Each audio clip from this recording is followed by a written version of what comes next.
Welcome friends, this is the video from week 4 in International FDP on environment and sustainability on the topic melting of metal using furnace. I am presenting to you from Sanjay Godawat University. My name is Ingrid Sanjay Kumar Mahadev. In week 1 video, we have studied about the evolution of manufacturing system and how it changed itself from traditional manufacturing to lean manufacturing, from lean manufacturing to green manufacturing, and now it is the time when we are talking about sustainable manufacturing. We discussed about the 6R approach and different stages in the life cycle and how to apply the concept of sustainability in these stages. Also, we studied about the sustainable value creation factors and the strategies and the drivers for sustainability manufacturing system. In week 2, we taken a case study of a foundry and we studied about energy required for melting of cast iron in induction furnace. And we found that almost 70% of the total energy is used in this melting section. And then we decided to focus on reducing the energy required for melting. We studied what are the sustainable practices which helps us in reducing the energy required for the melting, which helps us in reduction of CO2 emission. Now when we go through this video, okay, you will study about the in week 1 video, that is evolution of manufacturing system from traditional to sustainable. It is a second level, that is understanding level in Bloom's taxonomy. Then we studied about the how to prepare the strategies and drivers for sustainability manufacturing system. So this is the third level, that is apply in Bloom's taxonomy. And what we are going to study is the what are the steps to recommend to reduce the CO2 emission for melting of cast iron, and this is the evaluation level, that is fifth level in Bloom's taxonomy. So this number represents the Bloom's level. The explanation is given here. We have used some of the standards for calculation of CO2 emission and planning of the activities. In week 1, we refer to the ISO 15001 2018, which talks about Plan Do Check Act, that is PDCA cycle for continual improvement, which incorporates energy management into everyday organizational practices. Okay. Then we discuss about ISO 14001 2015, which talks about energy use and the management. Okay, in week 1, the related topic was drivers and sustainability.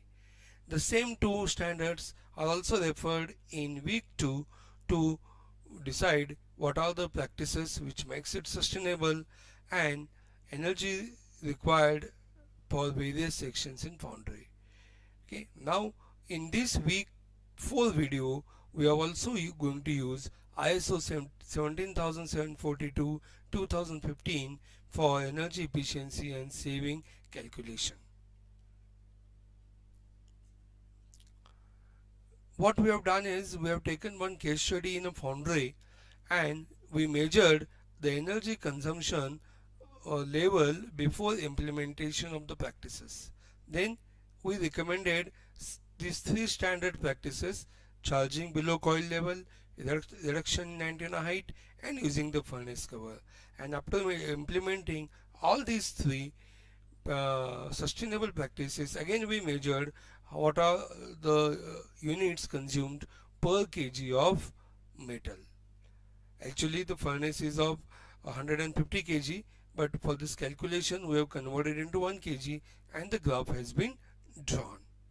And we found that after implementing all this, the energy required has reduced, and it has helped us in reducing in the CO2 emission as well. We have calculated the carbon emission competition before implementation. We know that from the standards we got that CO2 emissions due to electricity generation is 0.82 kg per unit. Yeah, electricity unit is kilowatt hour. So in selected foundry unit, we have measured average energy consumption for 100 kg of cast iron. It comes out as 74.14 kilowatt hour. And so we calculated the CO2 emission in kg for this 100 kg of cast iron, which is equal to 60.7948 kg. We have assumed for the simplicity, in order to calculate what is the annual benefit, that there are 12 months in a year, there are 25 working days per month, and there are 12 melting cycles per day, because each melting cycle is of 1 hour and the company operates in 2 shifts. So 12 melting cycles are easily possible, and in these 12 melting cycles we observe that 218.86 tons of CO2 emission was there per year. Then we measured this after implementation. This CO2 emission due to electricity remains the same, 0.82 kg per unit. Here kilowatt hour is the unit of electricity, and then we calculated for per melting cycle the average energy is now reduced to 64, and therefore the CO2 emission in kg for melting of 100 kg of cast iron, it comes out as 53.177. We continued with the same assumptions, and with the same assumption we calculated that CO2 emissions in tons per annum is 191.4372. Then we calculated the sustainability competition based on the net saving in CO2 emission. So we studied before implementation it was 218.86 tons, and after implementation it is 191.4372 tons. So there is net saving of 27.424 tons of in CO2 emission. Some of the parameters that we consider, we have observed in the case study, that it was a coreless induction furnace, capacity was 150 kg, there was only one furnace, melting cycle time is 1 hour on an average, the number of melting cycles are 12 in a day, the mold preparation is 20 molds were prepared per hour, there were 26 workers, and each shift was of 8 hours, and the company operates in 2 shifts. We implemented these 3 practices. Now what we'll study, what is the effect of each practice when implemented. So here you will find the charging below coil level. It has this is the graph for the units consumed per kg. Again I repeat, the furnace is of 150 kg, but for the comparison purpose we have converted and calculated what is the energy consumption per kg in units. Then we implemented the second practice of reduction in antenna height, and there also we will find, yes, the energy required per kg also goes on decreasing. There are some abnormal peaks due to some unavoidable reasons, and those are to be avoided while calculating. Now again we will find, when we recommended to make use of the furnace cover, again the energy, this is a graph of energy consumed per kg, and what we'll find is, here we have done the comparison, what we have shown here, the existing conditions, and then what is the impact of each recommended practice on the total energy consumption. Okay, this was in support with the claim that we have made in the first few slides. Thank you very much for watching this video.